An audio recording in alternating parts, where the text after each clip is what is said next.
അതുകൊണ്ട് എന്റെ പ്രിയപ്പെട്ട സഹോദരങ്ങളെ, അള്ളാഹുവിന്റെ പരീക്ഷണം ഇങ്ങനെ വലിയ പ്രളയമായി, വലിയ ഇടിമിന്നലായി, വലിയ സുനാമിയായി, വലിയ വലിയ ഭൂകമ്പമായി ഇങ്ങനെയൊക്കെ വരുന്നു. കൊറോണയായി, കോവിഡായി, ഇങ്ങനെയൊക്കെ വരുന്നു. ഓഖിയായി, നിപ്പയായി ഇങ്ങനെ വരുന്നു. അതാണ് ഭീകരമായ പടച്ചവന്റെ ശിക്ഷയെന്ന് ആരും കരുതണ്ട. അള്ളാഹുവിന്റെ ശിക്ഷ വരാൻ ചെറിയ ചെറിയ ചില കാര്യങ്ങൾ മതി. ഒന്ന് രണ്ട് ഉദാഹരണങ്ങൾ പറഞ്ഞിട്ട് വിഷയത്തിന്റെ കാതലായ ഭാഗത്തേക്ക് നമുക്ക് മടങ്ങിപ്പോകാം. രണ്ട് മൂന്ന് ചെറിയ വിഷയങ്ങൾ ഞാൻ പറഞ്ഞു മനസ്സിലാക്കാൻ വേണ്ടി, നമ്മുടെ മനസ്സിലൊന്ന് ഉറയ്ക്കാൻ വേണ്ടിയിട്ട് ചില ഉദാഹരണങ്ങൾ പറയാം. അള്ളാഹുവിന് വലിയ ശിക്ഷയൊന്നും വേണ്ട. പടച്ചതമ്പുരാൻ ശിക്ഷിച്ചു ആരെ? കഅബാലയത്തെ തകർക്കാൻ വേണ്ടി വന്ന അബ്രഹത്തിന്റെ ആനപ്പടയെ അള്ളാഹു നശിപ്പിച്ചത് എങ്ങനെയാണ്? അബ്രഹത്ത് ആനപ്പടയുമായി കഅബാലയത്തെ തകർക്കാൻ വേണ്ടി വന്നു. സുബ്ഹാനല്ലാഹ്. സഹോദരങ്ങളെ, കഅബാലയത്തെ തകർക്കാൻ വേണ്ടി വരുന്നതിന് തൊട്ട് മുമ്പ് തന്നെ ഒരു ചാരനയച്ചുകൊണ്ട് 200 ഒട്ടകമാണ് അവിടെ നിന്ന് മോഷ്ടിച്ചു കൊണ്ടുപോയത്. കഅബാലയത്തിന്റെ മുറ്റത്ത് നിന്ന് 200 ഒട്ടകത്തെ മോഷ്ടിച്ചു കൊണ്ടുപോയി. പാമ്പാടിക്കാരായ സഹോദരങ്ങളോട് ഒരു ഒട്ടകം എന്ന് പറയുന്നത് ആ കാലഘട്ടത്തിൽ ഒരു അറബിക്ക് ഒരു ഒട്ടകമുണ്ടെന്ന് പറഞ്ഞാൽ ഇന്ന് നമ്മുടെ നാട്ടിൽ ഒരാൾക്ക് BMW, മെഴ്സിഡൻസ് ബെൻസോ, ഓഡി കാറോ, അതിനേക്കാൾ അപ്പുറത്ത് ഏതെങ്കിലും ഫോർച്യൂണറോ അല്ലെങ്കിൽ മറ്റേതെങ്കിലും വില കൂടിയ കോടിക്കണക്കിന് രൂപ വില വരുന്ന ഏതെങ്കിലും ഒരു വാഹനം ഉള്ള ഒരാളുടെ പവറാണ് അന്ന് ഏതെങ്കിലും ഒരു അറബിക്ക് ഒരു ഒട്ടകമുണ്ടെങ്കിൽ. അതിൽ താഴ്ന്ന ചില ആളുകൾക്കാണ് കുതിര ഉണ്ടാവുക, അതിലും താഴ്ന്ന ആളുകൾക്കാണ് കഴുതകൾ ഉണ്ടാവുക. സഹോദരങ്ങളെ, 200 ഒട്ടകം പിടിച്ചുകൊണ്ടുപോയി എന്ന് പറഞ്ഞാൽ ഇവിടെ നിന്ന് ഏതോ ഒരു മുതലാളിയുടെ എസ്റ്റേറ്റിൽ നിന്നവന്റെ കാർപോർച്ചിൽ നിന്നവന്റെ ഉദ്യോഗ സ്ഥലത്ത് നിന്ന് 200 വില കൂടിയ വാഹനങ്ങൾ പിടിച്ചുകൊണ്ടുപോയി എന്ന അർത്ഥം വരൂലേ? ചിന്തിച്ചു നോക്ക്. അബ്ദുൽ മുത്തലിബിന്റെ 200 ഒട്ടകം പിടിച്ചുകൊണ്ടുപോയി. അവസാനം അവിടെ നിന്ന് പിടിച്ചുകൊണ്ടുപോയപ്പോൾ അബ്രഹത്ത് അതൊട്ടടുത്തുണ്ടെന്നറിഞ്ഞു. അങ്ങനെ അബ്ദുൽ മുത്തലിബ് ഓടി വരികയാണ്. അബ്ദുൽ മുത്തലിബ് നേരെ വന്നുകൊണ്ട് അബ്രഹത്തിന്റെ മുമ്പിലെത്തി. അബ്ദുൽ മുത്തലിബ് കടന്നു വരുമ്പോൾ മുത്തുനബിയുടെ പ്രിയപ്പെട്ട ഉപ്പാന്റെ ഉപ്പയല്ലേ, അബ്ദുള്ളയുടെ പ്രിയപ്പെട്ട വാപ്പയല്ലേ? അബ്ദുൽ മുത്തലിബിനെ കണ്ടപ്പോൾ എന്തോ ഒരു സൗന്ദര്യമാ, എന്തോ ഒരു സൗന്ദര്യമാ, എന്തോ ഒരു മുഖകാന്തിയാ, എന്തോ ഒരു ആകാര സൗഷ്ഠവമാ. അബ്ദുൽ മുത്തലിബിന്റെ സൗന്ദര്യം വല്ലാത്ത സൗന്ദര്യമാ. ആ സൗന്ദര്യം കണ്ടപ്പോൾ അബ്രഹത്തിന് അദ്ദേഹത്തെ നിലത്തിരുത്താൻ തോന്നിയില്ല. എന്ത് ചെയ്തെന്നറിയോ? ഈ അബ്രഹത്ത് പെട്ടെന്ന് തന്നെ തന്റെ ഇരിപ്പിടത്തിലേക്ക് വിളിച്ചിരുത്തുന്നത് അബസീനിയക്കാർക്ക് അത്ര ദഹിച്ചെന്ന് വരില്ല. അങ്ങോട്ട് ശ്രദ്ധിക്കണേ. അവസാനം എന്ത് ചെയ്തു? ഒരു ചെറിയ കമ്പളം വിരിച്ചു. എന്നിട്ട് ആ കമ്പളത്തിലേക്ക് അബ്രഹത്ത് ഇറങ്ങിയിരിക്കുകയാണ്. അബ്ദുൽ മുത്തലിബിനെ പിടിച്ച് നിലത്തിരുത്തുകയാ. എന്നിട്ട് അദ്ദേഹത്തോട് ചോദിച്ചു, അബ്ദുൽ മുത്തലിബേ, എന്താണ് വേണ്ടത്? ഞങ്ങൾ തകർക്കാം. ഞങ്ങൾ ഒരിക്കലും നിങ്ങളോട് യുദ്ധത്തിന് വന്നതല്ല, യുദ്ധം ചെയ്യൽ ഞങ്ങളുടെ ലക്ഷ്യവുമല്ല. ഞങ്ങൾ വന്നത് ഒരിക്കലും നിങ്ങളോട് യുദ്ധം ചെയ്യാൻ വേണ്ടിയിട്ടല്ല. ഞങ്ങൾ വന്നത് കഅബാലയത്തെ തകർക്കാൻ വേണ്ടിയിട്ടാ. ഞങ്ങൾ ഉണ്ടാക്കിയ ആരാധനാലയത്തിലേക്ക് ആളുകൾ വരുന്നില്ല. അതുകൊണ്ട് എല്ലാവരും ഇവിടെയാണ് വരുന്നത്. യമനിൽ നിന്ന്, ഷാമിൽ നിന്ന്, ബസറയിൽ നിന്ന്, കൂഫയിൽ നിന്ന് എല്ലാവരും വരുന്നത് ഇവിടെ തന്നെയാണ്.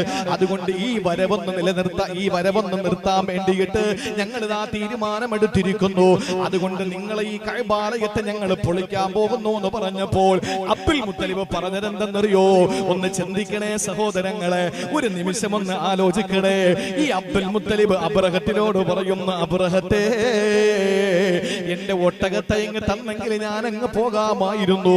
ആ സമയത്ത് അബ്ദുൽ മുത്തലിബിനോട് അബ്രഹത്ത് പറയുന്നു, നിങ്ങളുടെ ഇബ്രാഹിമും ഇസ്മായിലും പണി കഴിപ്പിച്ച പരിശുദ്ധമായ കഅബാലയത്തെ ഞങ്ങൾ തകർക്കുമെന്ന് പറയുന്നു. ആ സമയത്ത് അബ്രഹത്തിനോട് അബ്ദുൽ മുത്തലിബ് പറയുന്നു, എന്റെ ഒട്ടകം തരുവോ, ഞാൻ അങ്ങ് പൊക്കോളാ. എന്റെ ഒട്ടകം തരുവോ, ഞാൻ അങ്ങ് പൊക്കോളാ. ആ സമയത്ത് വീണ്ടും പറഞ്ഞു അബ്രഹത്തെ. അബ്രഹത്ത് പറഞ്ഞു, അബ്ദുൽ മുത്തലിബേ, ഞങ്ങൾ കഅബ ശരീഫ് പൊളിക്കാൻ വേണ്ടി വന്നവരാ. വീണ്ടും അബ്ദുൽ മുത്തലിബ് പറയുന്നു, എന്റെ ഒട്ടകം അങ്ങ് തന്നെങ്കിൽ എനിക്ക് പോകാമായിരുന്നു. അവസാനം അബ്ദുൽ മുത്തലിബിനോട് അബ്രഹത്ത് ചോദിച്ചു, എന്തേ കഅബാലയത്തെ പൊളിക്കുമെന്ന് പറഞ്ഞിട്ട് അതിന് മറുപടിയില്ല. നിങ്ങൾ പറയുന്നു എന്റെ ഒട്ടകം, എന്റെ ഒട്ടകം, എന്റെ ഒട്ടകമെന്ന്. അതുകൊണ്ട് ഞാൻ ചോദിക്കുകയാണ്, നിങ്ങൾക്ക് കഅബാലയത്തോട് കൂറൊന്നുമില്ലേ?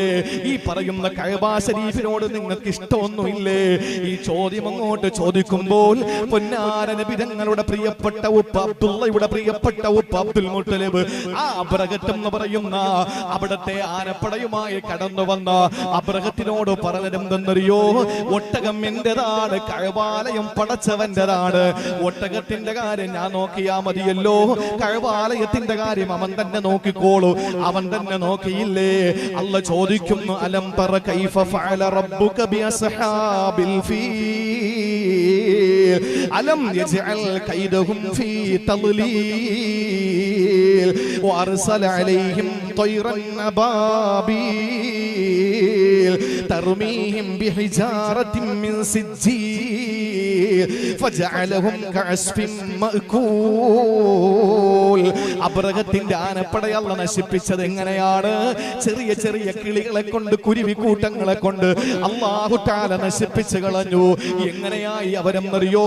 കഅസ്ഫിൻ മഅകൂൽ, ചതച്ചരയ്ക്കപ്പെട്ട വക്കോൽ കൂട്ടങ്ങളെ പോലെ ആ അബ്രഹത്തും ആനപ്പടയും കൂട്ടവും നശിച്ച് നാമാവശേഷമായി മാറി. അതിന്റെ കാരണം എന്തെന്നറിയോ? പടച്ചതമ്പുരാനെ കരയിലെ ഏറ്റവും വലിയ ജീവി ഏതാണ്? കരയിലെ ഏറ്റവും വലിയ ജീവി ഏതാണ്? അതങ്ങ് ആഫ്രിക്കയിലുള്ള ആളും പറയും, അങ്ങ് മൊറോക്കയിലുള്ള ആളും പറയും, അങ്ങ് എത്യോപ്യയിലെ ആളും പറയും, ഇങ്ങ് ഇന്ത്യ രാജ്യത്തെ ആളും പറയൂ. എവിടെയുമുള്ള മനുഷ്യർ പറയും, ആകാശത്തിന്റെ ചുവട്ടില് ഭൂമിയുടെ മുകളിൽ ഏറ്റവും വലിയ ജീവി ഏതാ? ദിനോസറിന്റെ കാലം കഴിഞ്ഞു പോയി. ഏറ്റവും വലിയ ജീവി എന്ന് പറയുന്നത് ആനയാണ്. ആ ഏറ്റവും വലിയ ജീവിയായ ആനപ്പടയെ മുൻനിർത്തിയിട്ട് കടന്നു വന്ന അബ്രഹത്തിനെ അല്ലാഹു നശിപ്പിക്കാൻ പടച്ച തമ്പുരാൻ മറ്റൊരാനെ ഇറക്കിയില്ല. അല്ലാഹു നശിപ്പിച്ചത് അല്ലാഹുവിന്റെ ഖുർആൻ പറഞ്ഞതുപോലെ ചെറിയ അബാബീൽ പക്ഷികളെ കൊണ്ടാണ്. അല്ലാഹു തആല കുരുവി കൂട്ടങ്ങളെ കൊണ്ടാണ് നശിപ്പിച്ചത്. അല്ലാഹു നശിപ്പിക്കാൻ സുനാമി വേണമെന്നില്ല. അല്ലാഹുവിനെ നശിപ്പിക്കാൻ വലിയ വലിയ ഏതെങ്കിലുമൊക്കെ പേമാരിയുടെ രൗദ്രത വേണമെന്നില്ല. അല്ലാഹുവിനെ നശിപ്പിക്കാൻ കോവിഡ് എന്ന ഭീകരമായ രോഗം വേണമെന്നില്ല. എന്തുകൊണ്ടാണ് കഅബാലയത്തെ അല്ലാഹു തആല രക്ഷപ്പെടുത്തിയത്? അബ്ദുൽ മുത്തലിബ് കഅബാലയത്തിന്റെ ആ പരിശുദ്ധമായ കഅബാലയത്തിന്റെ ചങ്ങല വലിച്ചുകൊണ്ട് കഅബാലയത്തിന്റെ മുന്നിൽ ചങ്ങല തൂക്കിയിട്ടിട്ടുണ്ടായിരുന്നു. ആ ചങ്ങല ഇങ്ങനെ പിടിച്ചു. എന്നിട്ട് അബ്ദുൽ മുത്തലിബ് പറഞ്ഞതെന്തെന്നറിയോ? യാ റബ്ബി ലാ അർജൂലഹും സിവാക യാ റബ്ബി ഫംന മിൻഹും ഹിമാക ഇന്നാ അദുവൽ ബൈതി മൻ ആദാക ഫംനഉഹും അൻ യുഖ്രിബു ഖുറാക യാ റബ്ബി ലാ അർജൂ ലഹും സിവാക. അവർക്കെതിരായിട്ട് എനിക്ക് നിന്നോടല്ലാതെ ചോദിക്കാൻ ആരുമില്ല പടച്ചവനെ. ഇതാരാണ് ചോദിക്കുന്നത് പറയുന്നതെന്ന് ചിന്തിക്കണേ. അബ്ദുൽ മുത്തലിബിന്റെ കാലത്താണ്. അന്ന് ഹബീബായ നബി തങ്ങൾ ഒരിക്കലും ഉദയം ചെയ്തിരുന്നില്ല.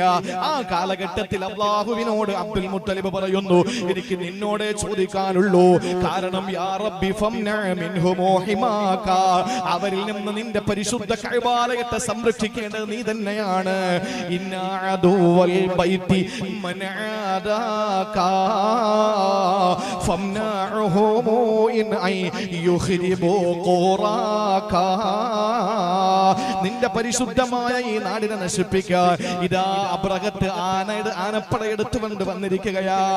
ആനപ്പടയെ നശിപ്പിക്കണേ പടച്ചവനെ എന്നൊരൊറ്റ ദുആ അബ്ദുൽ മുത്തലിബ് അവിടെ നിന്ന് കഅബാലയത്തിന്റെ ചങ്ങല കൂട്ടങ്ങളിൽ പിടിച്ചുകൊണ്ടെന്ന് ദുആ ചെയ്തപ്പോൾ അല്ലാഹ് പറഞ്ഞു, അതിനെ അങ്ങ് നശിപ്പിച്ചു കളഞ്ഞു. സഹോദരങ്ങളെ, പടച്ചവന് ചെറിയ ചെറിയ പൈനാക്കിളികൾ മതി, ചെറിയ ചെറിയ കുരുവിക്കൂട്ടങ്ങൾ മതി, ചെറിയ ചെറിയ പക്ഷികൾ മതി. ഇതിലും മുഫസ്സിരീങ്ങൾ പറയുന്നത് ഇത് വലിയ വലിയ ചെറിയ ചെറിയ കുരുവിക്കൂട്ടങ്ങളല്ല, ചെറിയ ചെറിയ ചില ഫംഗസുകളായിരുന്നു, ചില വൈറസുകളായിരുന്നു എന്നവരെ പറയുന്നുണ്ട്. കൊതുകായിരുന്നു, ഈച്ചയായിരുന്നു വന്നതെന്നൊക്കെ പറയുന്നുണ്ട്. പോട്ടെ, ഏതായിരുന്നാലും അള്ളാന്റെ പരിശുദ്ധമായ ഖുർആനിലൂടെ അല്ലാഹ് പറഞ്ഞു, ആനപ്പടയെ നശിപ്പിച്ചത് അല്ലാഹുവിനെ ചെറിയ സൈന്യത്തെ അയച്ചുകൊണ്ടാ. ഇനി ഒരൊറ്റ സംഭവം കൂടി ഞാൻ നിങ്ങളെ ശ്രദ്ധയിൽപ്പെടുത്തുകയാണ്. മഹാനായ ആസിം റളിയല്ലാഹു തആല അൻഹു മദീനയിൽ വന്ന് കുറെ ആളുകൾ വന്നിട്ട് പറഞ്ഞു, നബിയേ, ഞങ്ങൾ ഇസ്ലാമിലേക്ക് കടന്നു വന്നവരാ, അതുകൊണ്ട് ഞങ്ങളെ ഒന്ന് ഇസ്ലാം പഠിപ്പിക്കാനും ഖുർആൻ പഠിപ്പിക്കാനും നിങ്ങൾ ആരെങ്കിലും ഒന്ന് പറഞ്ഞു വിടണേ നബിയേ. നബി സല്ലല്ലാഹു അലൈഹി വസല്ലമയുടെ മുന്നിൽ വന്നിട്ട് പറയാണ്, ഞങ്ങൾ ഇസ്ലാമിലേക്ക് കടന്നു വന്നവരാണ്, ഈ അടുത്ത സമയത്ത് ഞങ്ങൾ ഇസ്ലാം പുൽകിയവരാണ്, അതുകൊണ്ട് ഞങ്ങൾക്ക് പഠിക്കാൻ താല്പര്യമുണ്ട്. ഖുർആൻ അറിയുന്ന, തിരുവചനങ്ങൾ അറിയുന്ന ആരെയെങ്കിലും നിങ്ങളൊന്ന് വിട്ടുതരണം. അല്ലാഹുവിന്റെ ഹബീബ് 10 പേരെ വിട്ടുകൊടുത്തു. 10-ാമൻ ഖുബൈബ് ബിൻ അദി റളിയല്ലാഹു അൻഹു, 9-ാമൻ മഹാനായ ആസിം റളിയല്ലാഹു അൻഹു. 10 പേരെ വിട്ടുകൊടുത്തു. പോയി പഠിച്ചിട്ട് വരാൻ പറഞ്ഞു, പഠിപ്പിച്ചിട്ട് വരാൻ പറഞ്ഞു. മദീനത്തിൽ നബി സല്ലല്ലാഹു അലൈഹി വസല്ലം തങ്ങൾ ഇരിക്കുന്നു.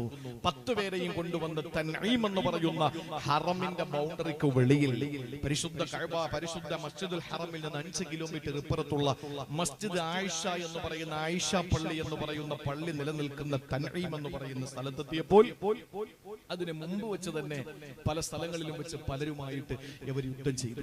കാരണം ഇവർ പൊതുവിശ്വാസികളായിരുന്നില്ല.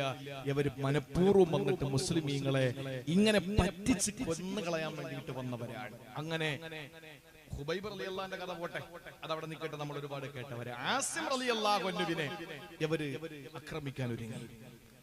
ഒരുപാട് പിടിച്ചു നിന്നു ആസിം റളിയല്ലാഹു അൻഹു. അവസാനം ആസിം റളിയല്ലാഹു തആല അൻഹുവിനെ നിഷ്ഠൂരമായി കൊന്നു. എന്നിട്ട് അവിടെ നിന്ന് പ്രഖ്യാപിച്ചു, ഈ ആസിമിന്റെ തല, ആ തലയെടുത്തിട്ട് ഉഹദിൽ ഞങ്ങളുടെ പ്രിയപ്പെട്ട ഒരു സഹോദരിയുടെ മകനെ ഇതുപോലെ കൊന്നുകളഞ്ഞവനാണ് ആസിം, അതുകൊണ്ട് ഈ തല കൊണ്ടുവന്ന് ആ കൊല ചെയ്യപ്പെട്ടവന്റെ ഉമ്മയ്ക്ക് കൊടുക്കണം, ഗിഫ്റ്റായി കൊടുക്കണം എന്ന് പറഞ്ഞാണ് ഈ മഹാനായ ആസിം റളിയല്ലാഹു അൻഹുവിനെ കൊല്ലുന്നത്. ആസിം റളിയല്ലാഹു തആല അൻഹുവിനെ കൊന്ന് തലയെടുക്കാൻ വേണ്ടി ശത്രുക്കൾ അങ്ങോട്ട് പോകേണ്ട താമസം. സുബ്ഹാനല്ലാഹ്, എന്താ സംഭവിച്ചെന്നറിയോ? അള്ളാഹുവിന്റെ പട്ടാളം അവിടെയും വന്നു. കഅബ പൊളിക്കാൻ വേണ്ടി വന്നവനെ ആട്ടി ഓടിക്കാൻ വേണ്ടി വന്നത് ചെറിയ കുരുവി കൂട്ടങ്ങളാണെങ്കിൽ അതിനേക്കാൾ ചെറിയ പട്ടാളത്തെ അള്ളാഹു ഇറക്കി അവിടെ. ഏത് പട്ടാളം? ആസിം റളിയല്ലാഹു അൻഹുവിനെ 4 ഭാഗത്തും വളഞ്ഞു പട്ടാളം, അള്ളാഹുവിന്റെ പട്ടാളം. അള്ളാഹുവിന്റെ പട്ടാളം ഏതാണ്? ആ പട്ടാളം തേനീച്ച കൂട്ടങ്ങളാണ്. തേനീച്ച കൂട്ടങ്ങൾ വന്നു, അതിന്റെ മൂളിപ്പാട്ടോടുകൂടി അത് കടന്നു വരികയാണ്. ആ തേനീച്ചകൾ വന്നിട്ട് ആസിം റളിയല്ലാഹു അൻഹുവിനെ അങ്ങ് വളയുകയാ. ഏത് മൃഗമാണെങ്കിലും വെടിവെക്കാം, മനുഷ്യനാണെങ്കിൽ അമ്പയ്യ, എങ്ങനെ വേണോ കൊന്നിട്ട് ആസിം തങ്ങളുടെ തലയെടുത്ത് ഉഹദിൽ പെടന്ന് മരിച്ച ശവത്തിന്റെ ഉമ്മയുടെ അടുക്കൽ കൊണ്ടുവന്ന് നിന്റെ പ്രിയപ്പെട്ട മകനെ കൊന്നവന്റെ തലയാണെന്ന് പറഞ്ഞിട്ട് ഗിഫ്റ്റ് കൊടുക്കാം. പക്ഷേ അള്ളാഹുവിന്റെ പട്ടാളം തേനീച്ചകളായതുകൊണ്ട് തേനീച്ചയെ ബോംബ് വെക്കാൻ പറ്റൂലല്ലോ, തേനീച്ചയെ അമ്പയ്യാൻ പറ്റൂലല്ലോ, തേനീച്ചയെ വാള് കൊണ്ട് വെട്ടാൻ പറ്റൂലല്ലോ. ആ തേനീച്ച എന്ന പട്ടാളത്തെ കൊണ്ട് അല്ലാഹു തആല ആസിം തങ്ങളുടെ ആ ശരീരത്തിന്റെ 4 ഭാഗത്ത് വല്ലാത്ത നിലയിൽ ഒരു വലിയ മതിൽ കെട്ടി നിർമ്മിച്ചു. ആസിം റളിയല്ലാഹു അൻഹുവിന്റെ ബോഡിയിലേക്ക് അടുക്കാൻ കഴിയാതെ വന്നപ്പോൾ അവൻ അവിടെ നിന്ന് ഉറക്കെ പറയുകയാണ്, വൈകുന്നേരം വന്നിട്ട് നമുക്ക് അവന്റെ തലയെടുക്കാം. ആരും വന്ന് ഈ ശരീരം എടുക്കില്ല. അവരവിടെ നിന്ന് മടങ്ങിപ്പോയി. സുബ്ഹാനല്ലാഹ്, പടച്ചവന്റെ പേമാരി പെയ്യുകയാ. അള്ളാഹുവിന്റെ മഴത്തുള്ളികൾ കൊണ്ട് മീകായിൽ അലൈഹിസ്സലാം മഴ പെയ്യിപ്പിക്കുകയാ. ആ മഴ ഇങ്ങനെ പേമാരിയായി. ആ പേമാരിയിൽ ആസിം തങ്ങളുടെ മയ്യത്ത് ജനാസ ഒലിച്ചൊലിച്ചു പോകുന്നു. അവിടെ നിന്ന് ആസിം തങ്ങളുടെ ജനാസ ഇങ്ങനെ ഒലിച്ചൊലിച്ചു പോകുമ്പോ പ്രിയപ്പെട്ടവരെ ആർക്കും കാണാൻ പറ്റുന്നില്ല. വൈകുന്നേരം അവിടത്തെ ഭടന്മാര് വന്ന് നോക്കുമ്പോൾ ഇല്ല, ആസിം തങ്ങളെ കാണാറില്ല. ആസിം തങ്ങളെ കിടന്നിടത്ത് മണ്ണ് പോലുമില്ല. ഇന്ന് ഇടുക്കി ജില്ലയിലെ, പത്തനംതിട്ട ജില്ലയിലെ, ഈ പറയപ്പെടുന്ന കോട്ടയം ജില്ലകളിൽ അവിടെ നിന്ന് മലവെള്ളപ്പാച്ചിലിൽ ഉരുൾപൊട്ടിയിട്ട് അവിടെ ഒരു തോട് നിർമ്മിക്കപ്പെട്ടതുപോലെ ആസിം റളിയല്ലാഹു അൻഹു കിടന്ന ഭാഗത്ത് കുത്തി ഒലിക്കപ്പെടുന്ന ഒരു അരുവിയായി മാറി. ആ മഴകൾ വന്ന്, ആ മഴ വന്ന് മഴയുടെ മഴവെള്ളത്തിന്റെ പേരിൽ മഴവെള്ളം ഇങ്ങനെ പാഞ്ഞു വന്നപ്പോൾ ആ മഴവെള്ളത്തിൽ ഇങ്ങനെ ആസിം തങ്ങളുടെ ജനാസ ഒലിച്ചു പോവുകയാണ്. സഹോദരങ്ങളെ, വിവരം മദീനയിൽ മഹാനായ സയ്യിദുനാ ഉമറുൽ ഫാറൂഖ് തങ്ങൾ അറിഞ്ഞു. ഉമർ ഫാറൂഖ് റളിയല്ലാഹു അൻഹു അറിയുമ്പോ ഉമർ തങ്ങൾ അവിടെ നിന്ന് പ്രഖ്യാപിച്ചത് എന്തെന്നറിയോ? ആസിമിന് അങ്ങനെ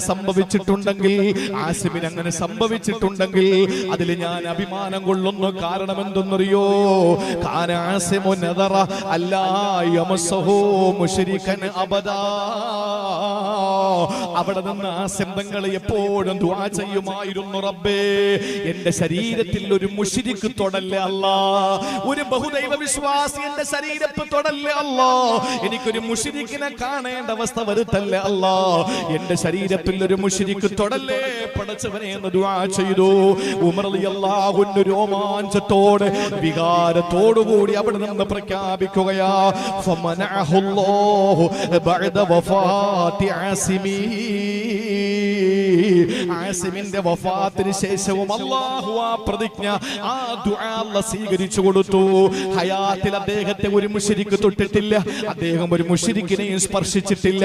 അങ്ങനെ തന്നെ അല്ലാഹു അദ്ദേഹത്തെ മരിക്കുന്ന സന്ദർഭത്തിൽ ഒരു മുശ്രിക്കും തൊടാത്ത അവസ്ഥയിൽ അല്ലാഹു തആല എവിടെയോ കൊണ്ടുപോയി ആസിം തങ്ങളെ. ആസിം തങ്ങളുടെ മയ്യത്ത് ആർക്കും അറിയില്ല എവിടെയാണെന്ന്. അതിങ്ങനെ മലവെള്ളപ്പാച്ചിൽ ഇങ്ങനെ പോയി. അള്ളാഹുവിന് വലിയ വലിയ സിംഹത്തെ ഇറക്കേണ്ടതുണ്ടോ? അള്ളാഹുവിന് കടുവക്കൂട്ടങ്ങൾ ഇറക്കേണ്ടതുണ്ടോ? അള്ളാഹുവിന് ആനക്കൂട്ടങ്ങൾ ഇറക്കേണ്ടതുണ്ടോ? അള്ളാഹുവിന് ചെമ്പുലികൾ ഇറക്കേണ്ടതുണ്ടോ? അള്ളാഹുവിന് ഏതെങ്കിലും ഭീകരമായ ഹിംസ്ര ജന്തുക്കളെ ഇറക്കിയിട്ട് നശിപ്പിക്കേണ്ടതുണ്ടോ? ഇല്ല. ഇവിടെ തേനീച്ചകളെ കൊണ്ട് അല്ലാഹു തആല ശത്രുക്കളെ പരാജയപ്പെടുത്തി. തൊട്ടു മുമ്പ് അബാബീൽ എന്ന കുരുവി കൂട്ടങ്ങളെ കൊണ്ട് അല്ലാഹു ശത്രുക്കളെ പരാജയപ്പെടുത്തി. അതുകൊണ്ട് അല്ലാഹുവിന്റെ ശിക്ഷ വരുമെന്ന് പറയുമ്പോൾ അഫഅമിന അഹ്ലുൽ ഖുറാ അൻ യഅതിയഹും ബഅസുനാ ബയാതൻ വഹും നായിമൂൻ അവ അമിന അഹ്ലുൽ ഖുറാ അൻ യഅതിയഹും ബഅസുനാ ളുഹൻ വഹും യൽഅബൂൻ. അതാ നമ്മൾ പറഞ്ഞു വന്നത്. പകലും രാത്രിയിലും നമ്മൾ കളിക്കുകയും കിടക്കുകയും ചെയ്യുമ്പോൾ നമ്മുടെ ജീവിതത്തിൽ അല്ലാഹുവിന്റെ പരീക്ഷണങ്ങൾ വരില്ല എന്ന നിർഭയത്തോടു കൂടി ജീവിക്കാൻ നമുക്ക് കഴിയില്ല. കാരണം അല്ലാഹുവിന്റെ പരീക്ഷണം വരും. അതിന് വലിയ എന്തെങ്കിലും ഭീകരമായ പരീക്ഷണം തന്നെ ആകണമെന്നൊന്നുമില്ല. അതിന് ഏറ്റവും വലിയ തെളിവാണ് കോവിഡ് വൈറസ്. ഞാൻ പറഞ്ഞല്ലോ, കാണാൻ പറ്റില്ല. അതുകൊണ്ട് പ്രിയപ്പെട്ട സഹോദരങ്ങളെ, അള്ളാഹുവിന്റെ പരീക്ഷണങ്ങൾ വരും. ചെറിയ ചെറിയ പരീക്ഷണങ്ങൾ അള്ളാഹു തന്നുകൊണ്ടിരിക്കും. ബനൂ ഇസ്രായേലികളെ സംബന്ധിച്ചിടത്തോളം അള്ളാഹു അവർക്ക് കൊടുത്ത നിഅമത്തുകൾക്ക് വല്ല കണക്കുണ്ടോ? മഞ്ഞ് സൽവ ആകാശത്ത് നിന്ന് അള്ളാഹു ഭക്ഷണം ഇറക്കി കൊടുത്തു. മഞ്ഞ് സൽവ, ഏറ്റവും നല്ല ഭക്ഷണം മഞ്ഞ് സൽവ. അവസാനം നല്ല ഇറച്ചിയാണ്, കാടപ്പക്ഷിയുടെ ഇറച്ചിയാണ്.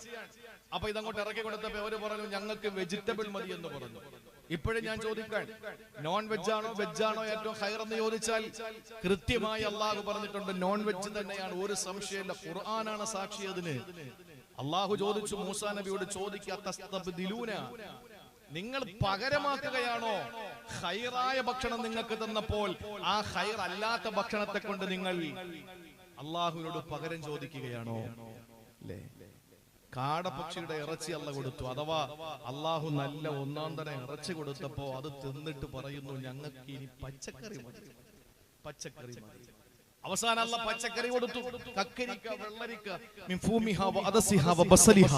ഉള്ളി, പയറ്, കക്കരിക്ക, വെള്ളരിക്ക, ഇതൊക്കെ താപടച്ചോനെ എന്ന് പറഞ്ഞു. അല്ല ചോദിച്ചത്, നിങ്ങൾക്ക് വട്ടുണ്ടോ? നിങ്ങൾക്ക് എന്തായി പറയുന്നത്? നിങ്ങൾക്ക് നല്ല ഭക്ഷണം കൊണ്ട് തന്നപ്പോ അത് വേണ്ട, നിങ്ങൾക്ക് ഇത് മതി എന്ന് പറയുന്ന നിങ്ങൾക്ക് ബോധമില്ലേ? അല്ല ചോദിക്കാൻ. നിങ്ങൾ നോക്കൂ എന്റെ പ്രിയപ്പെട്ട സഹോദരങ്ങളെ, ബനൂ ഇസ്രായേലിൽ അല്ലാഹു തആല അരുവികൾ തീർത്തുകൊണ്ട് അല്ലാഹു തആല അവർക്ക് സൗകര്യങ്ങൾ മുഴുവനും ചെയ്തു കൊടുത്തു. മേഘത്തെ അല്ലാഹു തണലാക്കി കൊടുത്തു. എല്ലാ സംവിധാനങ്ങളും കൊടുത്തിട്ട് അവർക്ക് നന്നായില്ല. അവര് നന്നായില്ല. നമുക്കും അല്ലാഹു എന്തൊക്കെ സൗഭാഗ്യങ്ങളാ തരുന്നത്! എത്ര സൗഭാഗ്യങ്ങൾ അല്ലാഹു തന്നു. ആ സൗഭാഗ്യങ്ങൾ മുഴുവനും നമുക്ക് പടച്ചവൻ തന്നിട്ട് നമുക്ക് വല്ല മാറ്റമുണ്ടോ? ഇതേ അവസ്ഥ ബനൂ ഇസ്രായേലികൾക്ക് ഉണ്ടായി. ഒരു മാറ്റവും ഇല്ല. മൂസാ നബിക്കെതിരെ പ്രവർത്തിക്കാൻ തുടങ്ങി, നാട്ടിൽ ഫിത്ന ഉണ്ടാക്കാൻ തുടങ്ങി, നാശം ഉണ്ടാക്കാൻ തുടങ്ങി. ആ സമയത്ത് അള്ളാഹു എന്ത് പരീക്ഷണം കൊടുത്തെന്നറിയോ? ആദ്യം നിങ്ങൾ ശ്രദ്ധിച്ച് കേൾക്കണം. ഇത് ഞാൻ പറയുന്നത് പ്രളയം, കൊടുങ്കാറ്റ്, പേമാരി, സുനാമി, ഓക്കി, ഇതൊക്കെ വരുമ്പോ നമ്മൾ ചിന്തിക്കും, പടച്ചോനെ ഇതിനേക്കാളും വലുത് ഇനി എന്താ വരാൻ? ഇതിനേക്കാളും വലുതില്ല. കാഴ്ചയിൽ ഇതിനേക്കാളും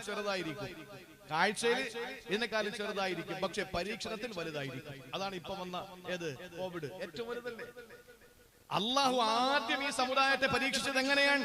ബനൂ ഇസ്രായേലിനെ പരീക്ഷിച്ച സൂറത്തുൽ അറാഫിൽ അള്ളാഹു പറയുന്നുണ്ട്, ആദ്യം അവരെ പരീക്ഷിച്ചത് ഫഅർസൽനാ അലൈഹിമുത് തൂഫാൻ, അള്ളാഹു അവർക്ക് പ്രളയം കൊടുത്തു. അള്ളാഹു അവരെ പ്രളയത്തിലാക്കി. വെള്ളം കയറി അവരുടെ കൃഷിപ്പാടങ്ങൾ മുഴുവനും നശിച്ചു പോയി. അവരുടെ കെട്ടിടങ്ങൾ മുഴുവനും തകർന്നു പോയി. അവരിൽ പലരും മുങ്ങിച്ചത്തുപോയി. ആ സമയത്ത് അള്ളാഹു അവർക്ക് പ്രളയം കൊടുത്തു. മൂസാ നബിയുടെ മുന്നിൽ വന്നിട്ട് പറഞ്ഞു, മൂസ നബിയേ ഉദ്ഉ റബ്ബക, പടച്ചവനോടൊന്ന് ദുആരക്ക്, ഞങ്ങൾ നന്നായി കൊള്ളാം, ഇനി ഞങ്ങൾ ധിക്കരിക്കൂല, ഇനി ഞങ്ങൾ ഒരു കുഴപ്പമുണ്ടാക്കൂല. അള്ളാഹുവിനോട് ഒന്ന് ദുആരക്ക് മൂസാ നബിയെ, ഈ പ്രളയം ഒന്ന് മാറ്റി തരാൻ പറ. മൂസാ നബി ദുആരന്നു, പ്രളയം മാറി. മൂസാ നബി ദുആരന്നു, പ്രളയം മാറി. പണ്ട് ഹൈദർ അലി ശിഹാബ് തങ്ങൾ മലപ്പുറം ഹൈസ്കൂൾ ഗ്രൗണ്ടില് മഴയെ തേടിയുള്ള നിസ്കാരത്തിന് നേതൃത്വം നൽകി. മഴയെ തേടിയുള്ള നിസ്കാരത്തിന് നേതൃത്വം നൽകി. തിരുവനന്തപുരത്ത് പല സ്ഥലങ്ങളിലും മഴയെ തേടിയുള്ള നിസ്കാരം നടന്നു. നമ്മുടെ പനവൂര് നടന്നു എന്ന് എനിക്ക് തോന്നുന്നു. അപ്പൊ പല സ്ഥലങ്ങളിലും മഴയെ തേടിയുള്ള നിസ്കാരം നടന്നു, അല്ലേ? പള്ളിയിൽ എല്ലാവരും ഉണ്ട്. എല്ലാവരും ദ്വാരക്കുന്നു, പടച്ചോനെ ഞങ്ങൾക്കൊരു തുള്ളി വെള്ളം കിട്ടിയില്ലെങ്കിലും കുഴപ്പമില്ല, ഞങ്ങളുടെ കണ്ണ് കാലിക്കെങ്കിലും ഒന്ന് വെള്ളം കിട്ടട്ടെ, ഞങ്ങളുടെ മൃഗങ്ങൾ ചത്തൊടുങ്ങാൻ പോകുന്നു, കുറച്ച് വെള്ളം കിട്ടണം പടച്ചോനെ എന്ന് ദുആ ചെയ്തു. അവസാനം മയ്യത്ത് നമസ്കാരം, അല്ല, മഴയെ തേടിയുള്ള നിസ്കാരം നടന്ന് ആ നമസ്കാരത്തില് ആത്മാർത്ഥമായി ദുആ ചെയ്തുകൊണ്ട് അവര് കൃത്യമായി അള്ളാഹുവിനോട് തേടി. അവസാനം എന്ത് സംഭവിച്ചു? അതുവരെ പള്ളിയിൽ കയറിയവനെ പിറ്റേന്ന് കാണാനില്ല. അപ്പൊ ചോദിച്ചു, എന്താ നീ പള്ളി വരാത്തത്? മഴയല്ലേ, പിന്നെ എങ്ങനെ പള്ളിയിൽ വരുമെന്നാ ചോദിക്കുന്നത്. ഇന്നലെ പള്ളിയിൽ കയറിയത് മഴ ഇല്ലാത്തത് കൊണ്ടാണ്. ദുആ ചെയ്ത് മഴ പെയ്തപ്പോ പിന്നെ മഴയല്ലേ, പള്ളിയിൽ എങ്ങനെ വരുമെന്ന് ഒന്ന് ചിന്തിച്ചു നോക്കി. മഴയെ തേടിയുള്ള നിസ്കാരം ഗ്രൗണ്ടിൽ ഇത്ര മണിക്ക് ഉണ്ടാവൂ എന്ന് പറഞ്ഞു. കമ്മിറ്റിക്കാരെ സംഘടിപ്പിച്ചു. ഇമാം അനൗൺസ് ചെയ്തു. എല്ലാവരും നേരെ അങ്ങോട്ട് പോയി നിസ്കരിച്ചു. ഇമാമു ദുആ, കമ്മിറ്റിക്കാർ അതിലേറെ ആത്മാർത്ഥമായി ആമീൻ പറയുന്നു. നാട്ടുകാരൊക്കെ കൂട്ടക്കരച്ചിൽ. തിരിച്ചു വന്നപ്പോ ഭയങ്കര മഴ. ആ സമയത്ത് ഇമാം അടുത്ത കടയിലോട്ട് കയറി, മോദീൻ അതിന്റെ ഒപ്പം കയറി. കമ്മിറ്റിക്കാരെ കാണുന്നിടത്തൊക്കെ കയറി നിന്നു. നോക്കുമ്പോൾ ഒരു കൊച്ചുകുട്ടി കുടയും പിടിച്ച് നേരെ റാഹത്തായിട്ട് മുമ്പോട്ട് പോകുന്നു. അവ ചോദിച്ചേട്ടാ, നീ കുട കൊണ്ടുവന്നു? ആരാ ചോദിക്കുന്നത്? ഇത് സംഘടിപ്പിച്ച് സംഘാടകർ ചോദിക്കുക, നീ കുട കൊണ്ടുവന്നു? അപ്പൊ ആ കുട്ടി പറഞ്ഞു, എനിക്കറിയാം നിങ്ങൾ ദുആ ചെയ്താൽ മഴ പെയ്യുമെന്ന്, അതുകൊണ്ട് ഞാൻ കുട കരുതി. പക്ഷെ ഇമാമിനും പള്ളി കമ്മിറ്റിക്കാർക്കും ആ ഒരു വിശ്വാസം ഇല്ല. കാരണം എന്താ? അവർക്ക് വിശ്വാസം ഉണ്ടെങ്കിൽ ഈ രണ്ട് കുട എടുക്കൂലേ? ഞങ്ങൾ പോയി ദുആ ചെയ്ത് തിരിച്ചു വരുമ്പോൾ മഴ പെയ്യുമെന്ന് ഈമാൻ ഉണ്ടെങ്കിൽ രണ്ട് കുട കൈ കരുതും, ഇല്ലേ? അപ്പൊ അതാണ് സംഭവം. നമ്മുടെ മനസ്സിൽ നമ്മൾ ഇപ്പൊ കാണുന്നത്, നമ്മൾ ജീവിതത്തിൽ അള്ളാഹു തരുന്ന പരീക്ഷണങ്ങളെ നാം പറയുന്നത് ഇതിലും വലുത് വരാൻ പോകുന്നു. അപ്പൊ വലുത് നമ്മൾ എന്താ ചിന്തിക്കുന്നു? വെള്ളം പൊട്ടി ഒഴുകി, ഡാം പൊട്ടി വെള്ളം വന്നു, അല്ലെങ്കിൽ ഉരുൾ പൊട്ടി, ഇതൊക്കെ ചെയ്യും. ഇനിയിപ്പോ എന്താ ഇനി പൊട്ടായിരിക്കുന്നത്? എന്തായാലും ആകാശപ്പ പൊട്ടൂല, അത് ഉറപ്പാ. സൂര്യൻ ഇപ്പോഴും വീഴാറായില്ല, അതിന് മുമ്പ് കുറെ അലാമത്തുകളുണ്ട്. അപ്പൊ ഇനിയിപ്പോ എന്താ പൊട്ടാനുള്ളത്? സുനാമി വന്നു, ഇനി അപ്പുറം എന്താ വരാനുള്ളത്? വെള്ളമല്ലേ കയറിയത്, അതിനപ്പുറം കടലിൽ വേറെ ഒന്നുമില്ലല്ലോ. എന്റെ പൊന്ന് സഹോദരങ്ങളെ, വലുതൊന്നും അല്ലാഹു വേണ്ട. അതുകൊണ്ട് ഇവിടത്തെ തർത്തീബ് നിങ്ങൾ നോക്ക്. ബനൂ ഇസ്രായേലിനെ നശിപ്പിക്കാൻ അല്ലാഹു ആദ്യം അയച്ചത് ഫഅർസൽനാ അലൈഹിമുത് തൂഫാൻ, ആദ്യം നാം അവർക്ക് പ്രളയം അയച്ചു. അങ്ങനെ പ്രളയത്തിൽ അവരെ മുക്കിക്കൊന്നപ്പോൾ മൂസാ നബി അലൈഹിസ്സലാമിനോട് വന്നിട്ട് ദുആ ചെയ്യിപ്പിച്ചു. മൂസാ നബി ദുആ ചെയ്തു, അല്ലാഹു ആ പ്രളയത്തെ മാറ്റിക്കൊടുത്തു. വീണ്ടും അവര് പഴയ അവസ്ഥയിലേക്ക് പോയി. വീണ്ടും അവര് പഴയ അധപ്പതനത്തിലേക്ക് പോയി. വീണ്ടും അവര് തെമ്മാടിത്തരത്തിലേക്ക് പോയി. ആ സമയത്ത് അല്ലാഹു രണ്ടാമത് പരീക്ഷണം കൊടുക്കുന്നത് പ്രളയത്തെക്കാൾ വലുതല്ലേ കൊടുക്കേണ്ടത്? അല്ലാഹു രണ്ടാമത് കൊടുത്തത് എന്തെന്നറിയോ? അല്ലാഹു പറയുകയാണ്, വൽ ജറാദ്. അല്ലാഹു നിപ്പ കൊടുത്തു പരീക്ഷിച്ചു. അല്ലാഹു നിപ്പ കൊടുത്തു പരീക്ഷിച്ചു. നിപ്പ അതിന്നുണ്ടാവുന്നേ, നിപ്പ ഉണ്ടാവുന്നേ ഓവാൽ അല്ലേ? നിങ്ങൾ ആലോചിച്ച് നോക്കൂ. അല്ലാഹു ചില പക്ഷികളുടെ, ആ പക്ഷികളിലൂടെ വൈറസ് പരത്തി. ഇപ്പോ ഇത് ബനൂ ഇസ്രായേലിന് കൊടുത്ത ശിക്ഷയായിരുന്നു. എന്തായിരുന്നു? വൽ ജറാദ, വെട്ടുകിളി അല്ലാഹു തആല അവരിലേക്ക് ശിക്ഷയാക്കി ഇറക്കി കൊടുത്തു. പ്രളയത്തെക്കാൾ എന്ത് ലഘുവായ ശിക്ഷ പക്ഷെ അല്ല. അല്ല, ഈ വെട്ടുകിളി വന്ന് അവരുടെ ജീവിതത്തിലെ അവരുടെ അന്നമാകുന്ന അവരുടെ ജീവിതത്തിന്റെ സർവസ്വമാകുന്ന കൃഷിപ്പാടങ്ങളെ നശിപ്പിക്കാൻ തുടങ്ങി, ആളുകളെ കൊത്താൻ തുടങ്ങി. വെട്ടുകിളി വന്ന് എല്ലാത്തിനെയും നശിപ്പിച്ചു. സുബ്ഹാനല്ലാഹ്. മൂസാ നബിയുടെ മുന്നിൽ വന്നിട്ട് ബഹുനു ഇസ്രായേലികൾ പറഞ്ഞു, മൂസ നബിയെ ഒന്ന് ദുആരക്കോ, ഇനി ഞങ്ങൾ നന്നായിക്കൊള്ളാം, ഇനി ഞങ്ങൾ ഒരിക്കലും മോശക്കാരാവൂല, അല്ലാഹുവിനോടൊന്ന് ദുആരക്കെന്ന് പറഞ്ഞു. മൂസാ നബി അലൈഹി വീണ്ടും ദുആ ചെയ്തു. അല്ലാഹു പരീക്ഷണം മാറ്റി കൊടുത്തു. പക്ഷെ കാലങ്ങൾ കഴിഞ്ഞപ്പോ വീണ്ടും ഒരു പഴയതുപോലെയായി, വീണ്ടും പഴയതുപോലെയായി. ആ സമയത്ത് അല്ലാഹു ഇറക്കി കൊടുത്തു. എന്താണെന്നറിയോ? ആദ്യം അല്ലാഹു ഇറക്കിയത് പ്രളയമാണ്, രണ്ടാമത് വെട്ടുകിളിയാണ്. നമ്മുടെ കണ്ണിൽ ആദ്യത്തേത് വലുതും രണ്ടാമത്തേത് ചെറുതുമാണ്. അല്ല, അല്ലാഹു ആദ്യം ചെറുതേ കൊടുക്കും. വലനുദീഖന്നഹും മിനൽ അദാബിൽ അദ്നാ ദൂനൽ അദാബിൽ അക്ബർ. അല്ലാഹു പറഞ്ഞത് വലനുദീഖന്നഹും, നിങ്ങളെ ഞാൻ നിശ്ചയമായും രുചിപ്പിക്കും, നിങ്ങളെ വേദനിപ്പിക്കും, നിങ്ങളെ അനുഭവിപ്പിക്കും. എന്താണ് ദൂനൽ അദാബിൽ അക്ബർ? വലിയ ശിക്ഷകൾ വരുന്നതിന് മുമ്പ് വലനുദീഖന്നഹും മിനൽ അദാബിൽ അദ്നാ, ചെറിയ ചെറിയ ശിക്ഷകൾ കൊണ്ട് നിങ്ങളെ ഞാൻ ശിക്ഷിപ്പിക്കും. ദൂനൽ അദാബിൽ അക്ബർ, വലിയ ശിക്ഷ നിങ്ങൾക്ക് വരുന്നതിന് മുമ്പ്. അപ്പൊ ആദ്യം വരുന്നത് ചെറിയ ശിക്ഷയാണെന്ന് അല്ലാഹുവാണ് പറഞ്ഞത്, നമ്മളല്ല. അതുകൊണ്ട് പ്രളയം ചെറുതാണ്. പിന്നെ അല്ലാഹു കൊടുത്തത് ജറാദ് എന്ന വെട്ടുകിളിയാണ്. ഇനി മൂന്നാമതല്ല കൊടുത്തത് എന്തെന്നറിയോ? അല്ലാഹു തന്നെ പറയുകയാണ്, വൽ ഖുമ്മല. അല്ലാഹു ചെല്ലുകളെ ഇറക്കി വിട്ടു. ചെല്ലുകൾ എന്ന് പറഞ്ഞാൽ കൃഷിപ്പാടങ്ങളിലെ കൃഷിയിടങ്ങളിലെ ചെതലുകളായി, ചെറിയ ചെറിയ ചെല്ലുകളായി. എന്നാ മനുഷ്യന്റെ ശരീരത്തിൽ അത് പേനായി. തലയിലൂടെ ഓടുന്ന പേനുണ്ടല്ലോ, ചെറിയ പേൻ. അല്ലാഹു ഇങ്ങനെ ശിക്ഷിക്കുന്നത്. ചെറിയ പേനുണ്ടല്ലോ, ആ ചെറിയ പേൻ അല്ലാഹു മനുഷ്യന്റെ, അവർക്ക് വെള്ളം കുടിക്കാൻ കഴിയുന്നില്ല. ഒരു ഗ്ലാസ് വെള്ളം എടുത്താൽ അതിൽ നിറച്ച് പേനാണ്, ചെല്ലാണ്, കൊതുകാണ്, ഈച്ചയാണ്. എല്ലാത്തിനുമുള്ള ടോട്ടലായിട്ടുള്ള കോമൺ പേരാണ് ഈ പറയുന്ന കുമ്മൽ എന്ന് പറയുന്നത്. ചെതലിനും അങ്ങനെ തന്നെയാ പറയുന്നത്. കൃഷിയിടങ്ങളിൽ ചിതൽപുറ്റ്, അവിടെ വീടുകളുടെ അടിയിൽ ചിതലുകളായി, എല്ലാം തകർന്നു വിടാൻ തുടങ്ങി. അവരിടിക്കുന്ന വെള്ളത്തിൽ ചെല്ലുകളായി, പ്രാണികളായി, അവർക്കൊന്നിനും പറ്റുന്നില്ല. ശരീരം മുഴുവനും പേനായി.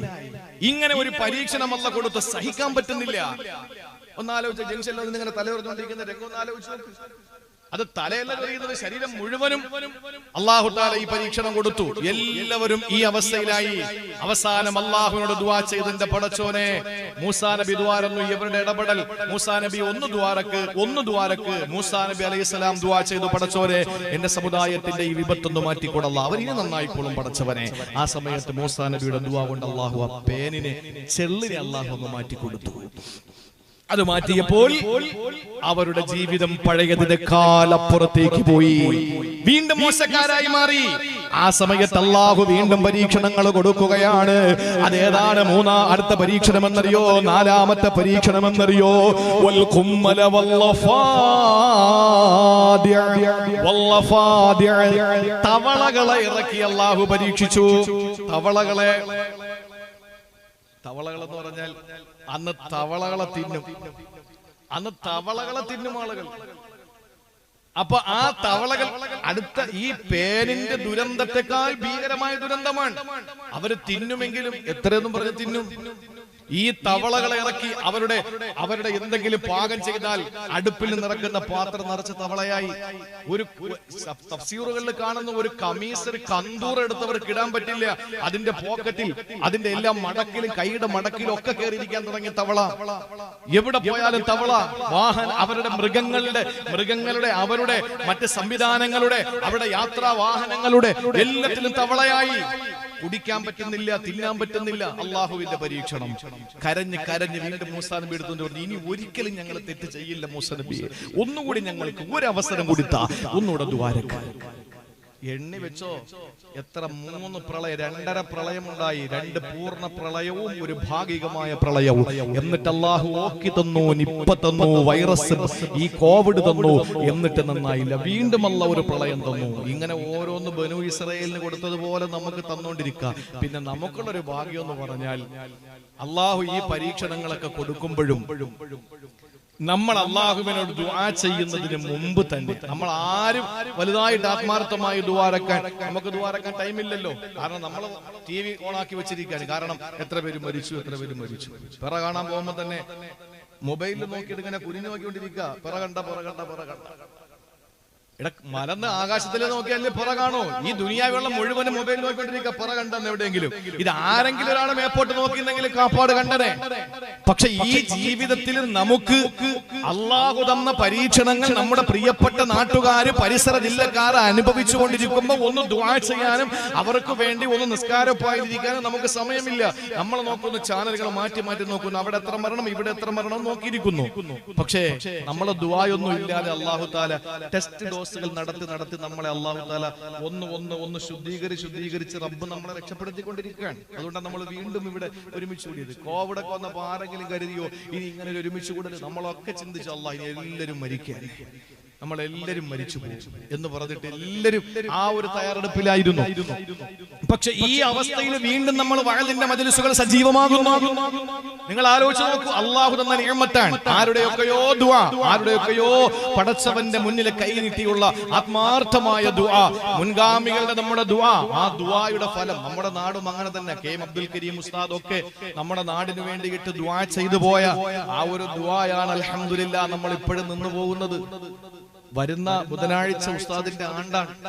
14 വർഷം 2007 ബഹുമാനപ്പെട്ട ശൈഖുനാ കെ.എം. അബ്ദുൽ കരീം ഉസ്താദ് എന്ന് പറയുന്ന നമ്മുടെ ഒക്കെ ദർസിൽ ഉസ്താദ്, ബഹുമാനപ്പെട്ട നമ്മുടെ മഹാനായ ആ ശൈഖുന, അദ്ദേഹം ഈ ലോകത്തോട് വിട പറഞ്ഞു പോയി. നമുക്ക് അതിലപ്പുറം നമുക്കും ഇപ്പോഴും ആ നഷ്ടത്തിന്റെ കഥകൾ, ആ നഷ്ടത്തിന്റെ ആ വേദന നമുക്ക് ഇപ്പോഴും മനസ്സിലായിട്ടില്ല. പക്ഷേ നാളിതുവരെ നമ്മൾ ആ ഖബർ സിയാറത്ത് ചെയ്യും, നമ്മൾ അവിടെ കൂടും, നമ്മൾ കുറച്ച് ദിക്ർ ചൊല്ലും, ദുആ ചെയ്യും, എന്നിട്ട് നമ്മൾ പിരിയും. നമ്മുടെ മനസ്സിൽ ഇന്നും അബ്ദുൽ കരീം ഉസ്താദ് മറന്നിട്ടില്ല. നമ്മുടെ വീടുകളിൽ ഒരിക്കലും ദർസിലെ ഉസ്താദ് മാഞ്ഞു പോയിട്ടില്ല. നമ്മുടെ കുടുംബത്തിൽ ആർക്കും അദ്ദേഹം അന്യമല്ല. പക്ഷെ നാളത്തെ ഒരു തലമുറ ഇതാരാണ് ഈ കെ.എം. അബ്ദുൽ കരീം മൗലവി എന്ന് പറയുന്നത്, ആരാണിത് എന്ന ഒരു ചോദ്യചിഹ്നം ഉണ്ടാകും. നമുക്കത് പകർന്നു കൊടുക്കണം. അതുകൊണ്ട് ഇൻഷാ അല്ലാഹ് ഞങ്ങൾ പനവൂരിലെ പണ്ഡിതന്മാര്, ബഹുമാനപ്പെട്ട ഉസ്താദുമാരൊക്കെ നേതൃത്വം കൊടുക്കുന്ന അല്ലെങ്കിൽ ഉസ്താദുമാരോടൊക്കെ ആലോചിച്ചപ്പോൾ വർഷം തോറും അബ്ദുൽ കരീം ഉസ്താദിനെ സ്മരിക്കാൻ തീരുമാനിച്ചു. ആണ്ടിന് ഒരാണ്ട് മുടക്കാതെ എല്ലാ വർഷവും. അപ്പൊ വളർന്നു വരുന്ന തലമുറകൾ ചോദിക്കും ഇതാരായിരുന്നു. അപ്പൊ നമുക്ക് നമ്മുടെ മക്കൾക്ക് പകർന്നു കൊടുക്കാൻ കഴിയും. അവരുടെ മക്കൾക്ക് പകർന്നു കൊടുക്കും. അബ്ദുൽ കരീം ഉസ്താദിന്റെ ആത്മാർത്ഥമായ ദുആയ ഇന്ന് നമ്മൾ ഈ നാടിൽ കാണുന്ന നാഗരികത, നമ്മുടെ ഈ പരിശുദ്ധമായ ദീനിന്റെ പരിപാവനമായ നമ്മുടെ ഈ അനുഗ്രഹീതമായ നമ്മുടെ ഈ എല്ലാ പ്രോജ്വലതകളും, ഈ പ്രഭയും, ഈ പ്രസരിപ്പും, ഈ പ്രൗഢിയും, ഈ പ്രസിദ്ധിയും, ഈ പ്രശസ്തിയും, ഇതൊക്കെയും ബഹുമാനമുള്ള നമ്മുടെ പ്രിയപ്പെട്ട ഉലമാക്കൾ നമുക്ക് സമ്മാനമായി തന്നിട്ട് പോയതാണ്. അല്ലാതെ ഇപ്പോൾ ഉള്ള നമ്മൾ ആരുടെയും എടുക്കൊണ്ടൊന്നുമല്ല ഈ പനവൂരിന് ഈ പ്രൗഢി ഒന്നും ഉണ്ടായത്. അതുകൊണ്ട് സ്മരിക്കണം. ബുധനാഴ്ച എന്റെ ശബ്ദം കേൾക്കുന്ന എല്ലാ സഹോദരങ്ങളും ബുധനാഴ്ച ഓരോ ഫാത്തിഹ യാസീൻ കഴിയുമെങ്കിൽ ഓതുക. കഴിയണമല്ലോ, നമുക്ക് നമ്മുടെ നേതാവിന് അല്ലെങ്കിൽ നമ്മുടെ നാട്ടിലെ നായകന് വേണ്ടി ഓതാൻ പറ്റിയില്ലേ പിന്നെ ആരൊക്കെ ഓതാൻ പറ്റുക? എല്ലാവരും നിർബന്ധമായി ഈ വരുന്ന ബുധനാഴ്ച ബഹുമാനപ്പെട്ട ഉസ്താദിന്റെ 14ാമത്തെ ആണ്ടാണ്. ഒരു യാസീൻ ഓതി, ഒരു ഫാത്തിഹ ഓതി നമ്മൾ ഉസ്താദിന് വേണ്ടി ഹദിയ ചെയ്യണം. പാമ്പാടിയിലെ ഇന്ന ആള് എനിക്കൊരു ഫാത്തിഹ തന്നു അല്ലെങ്കിൽ എനിക്ക് വേണ്ടി ഒരു ഫാത്തിഹ ഓതി എന്ന് ബഹുമാനപ്പെട്ട ഉസ്താദ് ഖബറിൽ കിടന്ന് ചിന്തിക്കുമ്പോൾ നമ്മുടെ നാടിന് ഇനിയും മഹാനവറുകളുടെ ദുആ ഉണ്ടാവും. ഖബറിൽ കിടന്ന് നമുക്ക് വേണ്ടി ദുആരൊക്കെ, ഇതൊക്കെ ഹദീസാ, അതൊക്കെ പറഞ്ഞ നമ്മുടെ വിഷയത്തിൽ നിന്ന് കാട് കയറി പോകും, പനയേട്ടം മനത്തിൽ കൂടെ കയറി പോകും. അതുകൊണ്ട് തൽക്കാലം ഞാൻ ആ വിഷയങ്ങളെ പറ്റി പറയുന്നില്ല. അതുകൊണ്ട് പ്രിയപ്പെട്ട സഹോദരങ്ങളെ, വരുന്ന വ്യാഴാഴ്ച അന്ന് ആണ്ടും ഉസ്താദിന്റെ പിന്നെ ആണ്ടും ദുആയും ഒക്കെ ആയതുകൊണ്ട് പിറ്റേന്ന് വ്യാഴാഴ്ച വെള്ളിയാഴ്ച രാവിലെ ഇൻഷാ അല്ലാഹ് ആ ഫ്ലക്സ് ആണ് ബഹുമാനപ്പെട്ട പണ്ഡിതന്മാർ ഇവിടെ കൊണ്ടുവന്നിട്ടുള്ളത്. ബഹുമാനപ്പെട്ട അബ്ദുൽ കരീം ഉസ്താദിന് സാമൂഹിക വിഷയങ്ങളിലൊക്കെ ഇടപെട്ടു. ഇവിടുത്തെ നബിദിനാഘോഷങ്ങൾ, നബിദിന യാത്രകൾ, ഇതുപോലുള്ള കളർ ബൾബുകൾ, ഇതുപോലുള്ള കൊടിത്തോരണങ്ങൾ, ഇതുപോലെ ദാനിച്ചിട്ടിരിക്കുന്ന പൂപ്പന്തലുകൾ, പനവൂരിനെ മുഴുവനും വെള്ള പൂപ്പന്തലിലും പച്ച പൂപ്പന്തലിലും ഒക്കെ ആക്കി നിർവൃതിയിലാക്കിയ ബഹുമാനപ്പെട്ട കെ.എം. അബ്ദുൽ കരീം ഉസ്താദ് നാടിന്റെ എല്ലാ ഉന്നമനത്തിന് മുമ്പന്തിയിലായിരുന്നു. നമ്മുടെ നാട്ടുകാരനാണോ?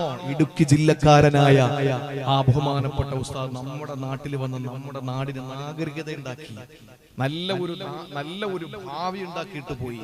ആ മഹാനുഭാവനെ ആദ്യമായി ഉസ്താദിന്റെ പേരിൽ പ്രഥമ പുരസ്കാരം, ഇന്ന് ആ പുരസ്കാരം ഏറ്റുവാങ്ങാൻ ഏറ്റവും യോഗ്യനായ ഉസ്താദിന്റെ ജില്ലക്കാരനായ തൊടുപുഴക്കാരനായ കാളിയാർ അലിയാർ മൗലവി ഇന്ന് സാമ്രാജ്യത്വ ശക്തികൾക്കും ഫാസിസ്റ്റ് ദുശക്തികൾക്കും ഒക്കെ പേടി സ്വപ്നമായി ഇന്ന് നവമാധ്യമങ്ങളിൽ നിറഞ്ഞ സാന്നിധ്യമായ അലിയാർ മൗലവി, അദ്ദേഹം ആ പുരസ്കാരം ഏറ്റുവാങ്ങും. ഇന്ന് പനൂര് ജീവിച്ചിരിക്കുന്ന ഏറ്റവും സീനിയർ സിറ്റിസണായ നമ്മുടെ പ്രിയപ്പെട്ട അഭിവന്ദനായ ഗുരുനാഥൻ പുലിപ്പാറ സുലൈമാൻ ഉസ്താദ് നൽകും.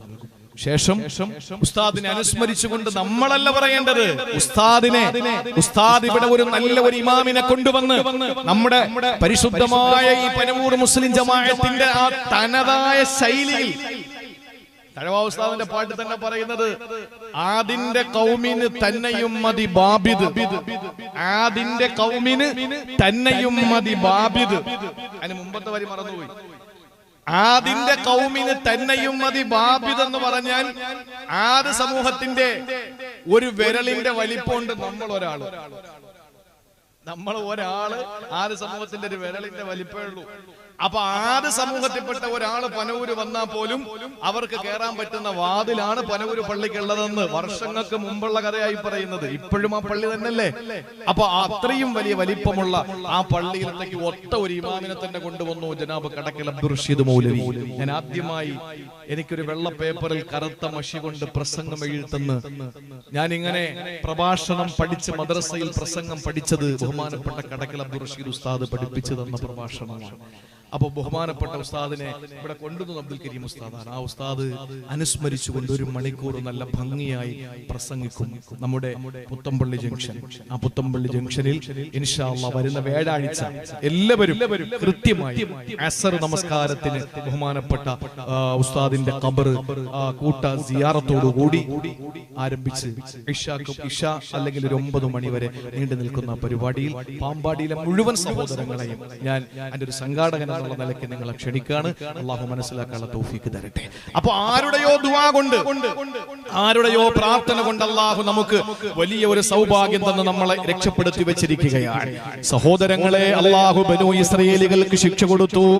അത് തവളകളായിരുന്നു. ആ തവളകൾ അള്ളാഹു ശിക്ഷയായി ഇറക്കിയപ്പോൾ മൂസാ നബിയുടെ മുമ്പിൽ വന്നിട്ട് പറഞ്ഞു, മൂസ നബിയേ ദുആ ചെയ്യണേ, മൂസ നബിയേ ദുആ ഇറക്കണേ, ഇനി ഞങ്ങൾ തെറ്റ് ചെയ്യില്ല. അവസാനം അല്ലാഹു ഒരവസരം അവർക്ക് അല്ലാഹു കൊടുത്ത ശിക്ഷ എന്തെന്നറിയോ? അല്ലാഹു ഒടുക്കത്തെ ശിക്ഷ അങ്ങോട്ട് കൊടുത്തു. ഈ ഒടുക്കത്തെ ശിക്ഷ ഏതെന്നറിയോ? നമ്മൾ പറയുമല്ലോ രക്തം കണ്ടു എന്ന് പറയുമല്ലോ, എല്ലാത്തിന്റെയും അവസാന രക്തമല്ലേ? രക്തം കണ്ടു എന്ന് പറയുന്ന അവസ്ഥയിൽ അല്ലാഹു ആ പരീക്ഷണത്തെ അങ്ങനെ തന്നെ കൊടുത്തു. പിന്നെ അല്ലാഹു കൊടുത്തത് രക്തമാണ്. ശരീരത്തിൽ നിന്ന് രക്തം ഇങ്ങനെ ഒലിച്ചിറങ്ങാൻ തുടങ്ങി. മാത്രമല്ല, കുടിക്കാൻ ഒരു ഗ്ലാസ് വെള്ളമെടുത്താൽ അതിൽ രക്തമായി. വസ്ത്രം ധരിക്കാൻ പറ്റുന്നില്ല, മുഴുവനും ബ്ലഡാണ്. ആളുകൾക്ക് ഇങ്ങനെ ബ്ലീഡിങ്ങിന് പുറത്ത് ആളുകളുടെ ശരീരത്തിൽ മാത്രമല്ല, അവർ കുടിക്കാൻ വേണ്ടി ഒരു ഗ്ലാസ് വെള്ളമെടുക്കുന്നു. പക്ഷെ ഒന്ന് നിങ്ങൾ അറിയണേ, ഈ ശിക്ഷ ഇത്രയും കൊടുത്തപ്പോൾ ധിക്കാരികൾക്ക് മാത്രമാണല്ല ശിക്ഷ കൊടുത്തത്. മൂസാ നബിയുടെ ജനതയായ മൂസാ നബിയെ കൊണ്ട് വിശ്വസിക്കുന്ന സമൂഹത്തിനുള്ള ശിക്ഷ കൊടുത്തില്ല. അവസാനം കുടിക്കാൻ ഒരു ഗ്ലാസ് വെള്ളമെടുത്തപ്പോൾ മുഴുവനും ബ്ലഡാണ്. അതുകൊണ്ട് എങ്ങനെ കുടിക്കും? അതുകൊണ്ട് കുടിക്കാൻ പറ്റാത്ത അവസ്ഥ വന്നപ്പോൾ അപ്പുറത്ത് മൂസാ നബിയുടെ കൗമിൽപ്പെട്ട ഒരു പെണ്ണിനോട് അവിടത്തെ ശിക്ഷ ഏറ്റുവാങ്ങേണ്ടി വന്ന ഒരു പെണ്ണ് പറഞ്ഞു, എനിക്ക് വല്ലാതെ ദാഹിക്കുകയാണ്, എനിക്ക് വെള്ളം കുടിച്ചേ മതിയാവുകയുള്ളൂ, അതുകൊണ്ട് കുറച്ച് വെള്ളം എനിക്ക് തരുവോ? അവൾ ഒരു ഗ്ലാസ് വെള്ളം എടുത്തപ്പോൾ അത് വെള്ളം തന്നെയാണ്. പക്ഷെ ഈ പെണ്ണിന്റെ കയ്യിലേക്ക് അങ്ങ് കൊടുത്തപ്പോ ആ വെള്ളം വെള്ളം അതാ രക്തമായി മാറുകയാണ്. അവസാനം ഇനി എന്താ ചെയ്യുക? തൊണ്ട പൊട്ടിക്കീറുന്നു. വെള്ളം വല്ലാത്ത ദാഹിച്ച് പൈതാകമടക്കാൻ ജലപാനം നടത്താൻ കഴിയാതെ വിഷമിക്കുമ്പോ ഈ പെണ്ണ് പറഞ്ഞു, പെണ്ണേ നീ ഒന്ന് കുടിക്കേ, എന്നിട്ട് നിന്റെ വായിൽ നീ ആ വെള്ളം കൊള്ളു, എന്നിട്ട് ആ വായിൽ കൊണ്ട വെള്ളമുണ്ടല്ലോ എന്റെ ചുണ്ടിലോട്ടൊന്ന് ഒഴിച്ചു തരുമോ? സുബ്ഹാനല്ലാഹ്, മൂസാ നബിയെ കൊണ്ട് വിശ്വസിച്ച സാലിഹത്തായ പെണ്ണ് വാം നിറച്ചു വെള്ളം കൊണ്ടു. എന്നിട്ട് ഒരു ചുംബനം കൊടുക്കും പോലെ ഈ പെണ്ണിനെ ചുണ്ടിലേക്ക് ചേർത്ത് വെച്ചിട്ട് അവളെ ചുണ്ടിലേക്ക് ഇങ്ങനെ പാസ് ചെയ്തു കൊടുത്തു. പക്ഷേ ആ മുസ്ലിമത്തായ മൂസാ നബിയെ കൊണ്ട് വിശ്വസിച്ച സ്ത്രീയുടെ വായിൽ കിടക്കുമ്പോൾ ശുദ്ധവെള്ളം നേരെ അപ്പുറത്തെ പെണ്ണിന്റെ വായിലേക്ക് പാസ് ചെയ്യപ്പെടുമ്പോൾ അത് രക്തമായി മാറുന്നു. അല്ലാഹ് പറയുന്നു, ആയാതിൻ മുഫസ്സല, കൃത്യമായി ശിക്ഷകൾ ദൃഷ്ടാന്തങ്ങൾ അവർക്ക് ഞാൻ കൊടുത്തുകൊണ്ടിരുന്നു. എന്നിട്ടും അവരുടെ അവസ്ഥ എന്തായി? ഫസ്തക്ബറു വകാനൂ ഖൗമൻ മുജ്രിമീൻ. അവര് തെമ്മാടികളായി, അഹങ്കാരികളായി അവര് മാറിക്കൊണ്ടേ ഇരുന്നു എന്ന് അള്ളാന്റെ പരിശുദ്ധ ഖുർആൻ സൂറത്തുൽ അഅറാഫിലൂടെ അല്ലാഹ് പരിചയപ്പെടുത്തുമ്പോൾ എന്നെ കേൾക്കുന്ന എന്റെ പ്രിയപ്പെട്ട സഹോദരങ്ങളെ, എന്റെ സഹോദരിമാരെ, അള്ളാന്റെ പരിശുദ്ധ ഖുർആനെ മുറുകെ പിടിച്ച് ഏത് രാത്രിയും കിടന്നുറങ്ങുമ്പോ എന്റെ റബ്ബിന്റെ ശിക്ഷ വരും. അതെന്റെ വീട്ടിന്റെ മുകളിൽ ആഞ്ഞിലില്ലല്ലോ പടച്ചോനെ, അതല്ലെങ്കിൽ എന്റെ വീട്ടിന്റെ മുകളിൽ ഉരുളൻ കല്ലുകളില്ലല്ലോ പടച്ചോനെ, എന്റെ വീടിന്റെ ഏതെങ്കിലും ഭാഗത്തലറി വിളിക്കുന്ന സാഗരങ്ങളില്ലല്ലോ പടച്ചോനെ, എന്റെ വീട് ഏതെങ്കിലും ഹിംസ്ര ജന്തുക്കൾ വരാൻ സാധ്യതയുള്ള ഒരു പ്രദേശത്തല്ലല്ലോ പടച്ചോനെ. ഇതൊന്നും ചിന്തിക്കണ്ട. ഒരു ചെള്ളുമതി മോനെ, ഒരു തവള മതി മോനെ, ഒരു ചെറിയ പ്രാണി മതി മോനെ, ഒരു തുള്ളി ബ്ലഡ് മതി മോനെ നിന്നെ അല്ലാഹ് പരീക്ഷിക്കാൻ. അതുകൊണ്ട് ഇനിയെങ്കിലും നമ്മൾ അല്ലാഹുവിന്റെ റുബൂബിയത്തിനെ മനസ്സിലാക്കിയിട്ട്, അവന്റെ ഉലൂഹിയത്തിനെ മനസ്സിലാക്കിയിട്ട്, അവന്റെ വഹ്ദാനിയത്തിനെ മനസ്സിലാക്കിയിട്ട്, അവന്റെ ഏകത്വത്തെ അംഗീകരിച്ചുകൊണ്ട്, മുസ്തഫ നബിയുടെ റിസാലത്തിനെയും നുബുവ്വത്തിനെയും അംഗീകരിച്ചുകൊണ്ട്, അവിടുത്തെ വ്യക്തി പ്രഭാവത്തെ അംഗീകരിച്ചുകൊണ്ട്, അവിടുത്തെ അസാധാരണത്വത്തെ അംഗീകരിച്ചുകൊണ്ട്, അവിടുത്തെ അള്ളാഹുവിന്റെ ഹബീബിന്റെ അപദാനങ്ങൾ പാടിയും പറഞ്ഞും നമ്മുടെ ജീവിതത്തെ ഏറ്റവും ധന്യമായ അവസ്ഥയിലേക്ക് കൊണ്ടുപോവുക. അള്ളാഹു നമുക്കതിനുള്ള തൗഫീക്ക് നൽകി അനുഗ്രഹിക്കുമാറാവട്ടെ. ഇതുപോലുള്ള പ്രകൃതി ദുരന്തങ്ങൾ കേൾക്കുമ്പോൾ നമുക്ക് പറയാൻ പറ്റുന്ന ഒരു ചെറിയ ദുആ ഉണ്ട്. അത് ഇന്നത്തെ ദിവസത്തിന്റെ പ്രസംഗത്തിന്റെ സമ്മാനമായി എന്റെ പ്രിയപ്പെട്ട സഹോദരങ്ങളോട് പങ്കുവെക്കുകയാണ്. അള്ളാഹു മുറുകെ പിടിക്കാനുള്ള തൗഫീക്ക് നൽകട്ടെ.